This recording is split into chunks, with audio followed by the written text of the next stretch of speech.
ব্যাস চলো জিদ্দার আর কোনো চিন্তা নেই। Hey guys, welcome to my channel. আমি মহারাজার। এখন আমরা কথা বলবো হচ্ছে তেরি বাতোं में उलझा जिया এই ট্রেলারটাকে নিয়ে, এবং এই ট্রেলারটা দেখে অ্যাটলিস্ট এইটুকু কনফার্ম বলতে পারি জিদ্দার আর কোনো চিন্তা নেই।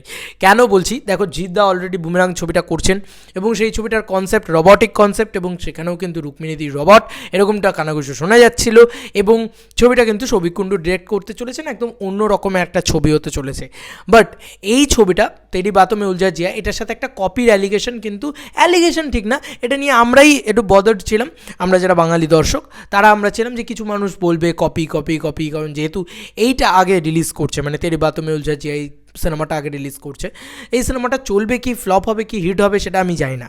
তবে এই সিনেমাটার ট্রেলার দেখে এতটুকু কনফার্ম যে বুমেরাংয়ের কিন্তু ওপরে কোনো কপির অ্যালিগেশন, কোনো এফেক্টিভ অ্যালিগেশন বা কোনো রকম কোনো অ্যালিগেশন লাগানো, মানে আননেসেসারি লাগানো কারোর পক্ষে সম্ভব না। কেন বলছি এই কথাটা, সেটাই আসছি। তার আগে বলি ট্রেলারটা আমার কেমন লেগেছে। ট্রেলারটা আমার বেশ ভালো লেগেছে এক কথায় বলতে গেলে। দেখো এখানে যেটার কারণে অ্যালিগেশনটা লাগানো সম্ভব না, এখানে কৃতি সানন রবট এটা কিন্তু জানেনই না শাহিদ কাপুর, এবং তাদের একটা প্রেম হচ্ছে, তাদের একটা সম্পর্ক তৈরি হচ্ছে, ভীষণভাবে সম্পর্কটা ঘনিষ্ঠ হচ্ছে। তারপরে একটা মোমেন্টে গিয়ে এসে সেখানে জানা যাচ্ছে যে না, এ রবট, এবং তার চার্জ ফুরিয়ে গিয়েছে, এবং যে হিন্দিতে ট্রান্সলেট করে বলতে গেলে কী হয়, চুম্বন। তো সেই যে জায়গাপত্রগুলো, কমেডিগুলো ওয়ার্ক করছে, এটা একদম ফ্যামিলি এন্টারটেইনার, একদম ওই ইয়াং জেনারেশনের যে কমেডি ছবিগুলো হয় না, সেই রকম ছবি, একদম নতুন কনসেপ্টের ওপরে বেশ ভালো লাগছে সেটা দেখতে। এবং দেখো শঙ্কর স্যার রবট কতদিন আগে বানিয়েছিলেন। এবার দেখার বিষয় যে এই ছবিটার প্রেজেন্টেশন বা যে গানপত্র বা তাদের দেখতে খুব সুইট লাগছে। কৃতি সানন লাস্টে একটা হাসি আছে একদম শেষে, ওটাও বেশ ভালো লাগে, কৃতি সাননকে দেখতে ভালো লাগছে। এবং যেভাবে ওভারঅলি ডিজাইন করা হয়েছে সেটাও খুব সুন্দর, যে ও বুঝতেই পারছে না ও রোবট, এবার ও ওকে ভালোবেসে ফেলেছে, এরকম একটা কনসেপ্ট। যারা জানো, রেস্ট ইন প্রেম বাংলায় তৈরি হয়েছিল একটা ওয়েব সিরিজ, অরিজিৎ সরকার তারা বানিয়েছিলেন। তারা মানুষ এবং ভূতের প্রেম দেখিয়েছিলেন, এটা মানুষ এবং রোবটের। তো এই একটা অদ্ভুত কনসেপ্টের ওপরে কাজ হচ্ছে, তো আমার বেশ ভালো লেগেছে ওভারঅল। টিজারের গান, মানে ট্রেলারের গানপত্র বলো, সেগুলোও ভালো, যে কনসেপ্টটা সেটা খুব ভালো, এবং যেভাবে ফ্যামিলি ইমোশনটাকে তার ভিতরে রাখা হয়েছে, গদগদে ফ্যামিলি ড্রামাও মনে হচ্ছে না, সেই পোর্শনগুলো বলিউডের একদম টিপিক্যাল ফ্যামিলি ড্রামার পোর্শনটাও লাগছে না। তো সব মিলিয়ে একটা মানে খুব মজার একটা এন্টারটেনমেন্ট প্যাকেজ একটা থাকবে, মুখে হাসিটা থাকবে, এবং শাহিদ কৃতিকেও ভালো লাগছে একসাথে দেখতে।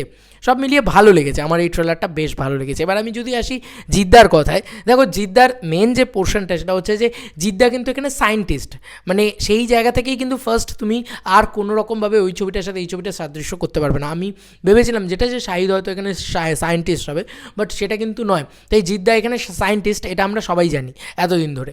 এবং জিদ্দাই এই রবটটাকে তৈরি করেছে সম্ভবত, মানে রুক্মিণীদি যে রবট, সেটা রবটটাকে হয়তো জিদ্দাই তৈরি করেছে, এমনটা খবর বৃত্তান্ত শুনেছিলাম। এক্স্যাক্টটা আমিও জানি না, তবে আমার মনে হয় আর কোনো অ্যালিগেশন লাগার কোনো জায়গাই নেই, কারণ আমাদের বাংলার গল্পটা অনেক দিন আগে তৈরি হয়েছে, 2022-এ তৈরি হয়েছে, এবং 2022-এ তারা অ্যানাউন্স করেছে, এবং অনেক দিন আগে তৈরি হয়েছে। শুধু তাই নয়, আমাদের গল্পটা অনেকটা আলাদা, আর এই গল্পটা অনেকটা আলাদা। তো দুটো গল্পের প্যাটার্নটাই আলাদা।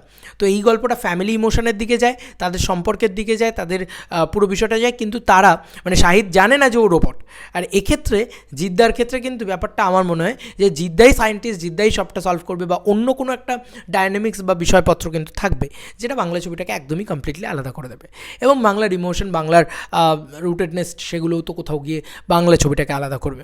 তো আমার এই ট্রেলারটাকে যদি জিজ্ঞেস করো, তেরি বাতোं में उलझा जिया বেশ ভালো লেগেছে, বেশ অন্যরকম লেগেছে, কমেডিগুলো ওয়ার্ক করছে, এবং ট্রেলারটাও বেশ ভালো। এবং কোথাও গিয়ে আমি এতটুকু বললাম যে চলো জিদ্দার চাপমুক্ত, যেটা আমি ভয় পাচ্ছিলাম বারবার সেটা। তবে এবার একটু বুমেরাংয়ের আপডেট আসা দরকার, এইটুকু আমরা সবাই বারবারই বলছি। দেখা যাক কবে আপডেট আসে বুমেরাংয়ের, আমরা সবাই চাতক পাখির মতন ওয়েট করে বসে আছি। তোমাদের আর কি মতামত এই পুরো ভিডিওটাকে নিয়ে জানিও কমেন্ট সেকশনে। চলো বন্ধুরা, নতুন কোনো ভিডিওতে দেখা হবে, বাই।